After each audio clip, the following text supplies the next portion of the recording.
జాబాలి మహర్షి ఒక ఆయన ఉన్నారు. ఆయన ఒకే సమయంలో కొన్ని వందల చోట్ల ఉండగలడు. అది వారికి ఉన్న యోగ సిద్ధి వల్ల వచ్చినటువంటి మహాత్మ్యం అది. మనం ఈవేళ ఇక్కడ ఉంటే పక్క వీధిలో ఉండలేం మనం ఒకే సమయానికి. కృష్ణుడు ఒకే సమయానికి ఒకే టైంలో ఒకే రోజులో అంతమంది ఇళ్లలో ఉన్నాడు అంటే కారణం ఏమిటి అంటే ఆయనది దివ్య శరీరము, యోగ శరీరం. కాబట్టి దేవతలకి దివ్య శరీరం ఉంటుంది, అది మనలాంటి శరీరం కాదు. కాబట్టి మనదేముందండి, ఇది నస్పరం, గట్టిగా మహాడితే 40-50 వస్తే బీపీ షుగరు.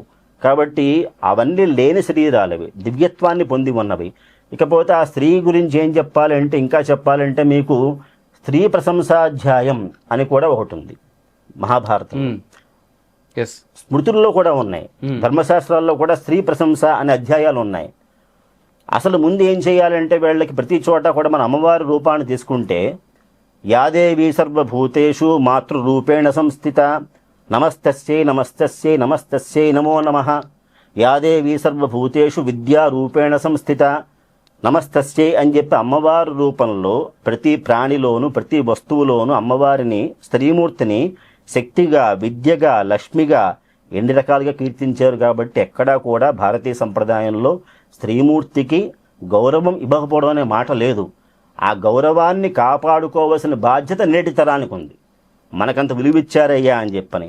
పదవి రావడం గొప్ప కాదండి, పదవిని సంరక్షించుకోవడం గొప్ప. ఒక రాష్ట్రానికి సీఎంగా అయిపోవడం గొప్ప కాదు, సీట్లో కూర్చోవడం గొప్ప కాదు. వచ్చిన ఆ సీఎం స్థానాన్ని ఎలా మనం జనాల్లో సుస్థిరం చేసుకున్నామని చూసుకోవడం గొప్ప.